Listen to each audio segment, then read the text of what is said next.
சிம்புதேவன் என் புள்ள மாதிரி ஆனந்த விடன்ல கார்ட்டூன் அவர் போட்டுட்டு இருந்த கார்ட்டூன் அவர் நான் கவனிச்சுட்டு வரேன். திடீர்னு இம்சை அரசன் 23ஆம் புலிகேசின்னு ஒரு படத்தை எழுதி இயக்கலாம்னு கேள்விப்பட்டு ரொம்ப ஆச்சரியப்பட்டேன். படம் வடிவேல் வாழ்க்கையில ஒரு மாஸ்டர் பீஸ். அதை விட ரிச்சா சட்டைரா அதுக்கு முன்னாடி ஒரு படம் பார்த்ததே இல்லை.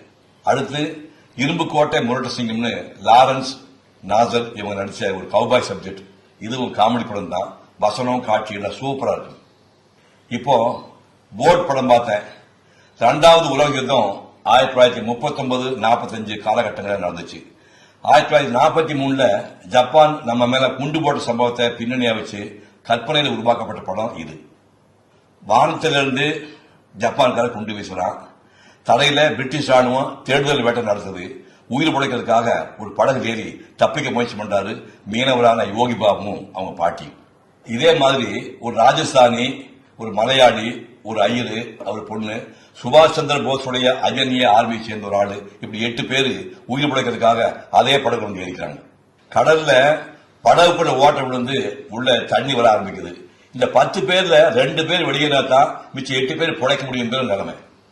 எல்லாரும் சேர்ந்து படகுக்கு சொந்தக்காரனான யோகி பாபையும் அவங்க பாட்டியை வெளியேற்றுறதுக்கு சதித்திட்டம் தீட்டுறாங்க. முடிவு என்னன்றதுதான் கிளைமாக்ஸ். சென்னை நகரத்துல ஆதி காலத்திலிருந்தே குடியிருக்கிறவங்க மீன மக்கள் தான்.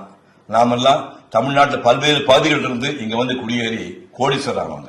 ஆதிவாசிகளான மீனவ மக்களை சென்னையை விட்டு 30 கிலோமீட்டர் தள்ளி குடி வச்சிருக்கமே, அந்த கொடுமையை மறைமுகமா இந்த படம் சொல்லுது. கடலுக்குள்ளேயே மொத்த படத்தையும் காலை மாலை இரவு வேளைகளில் படம் பார்க்கறது சாதாரண விஷயம் இல்லை. சினிமா ஒரு பவர்ஃபுல் மீடியம்.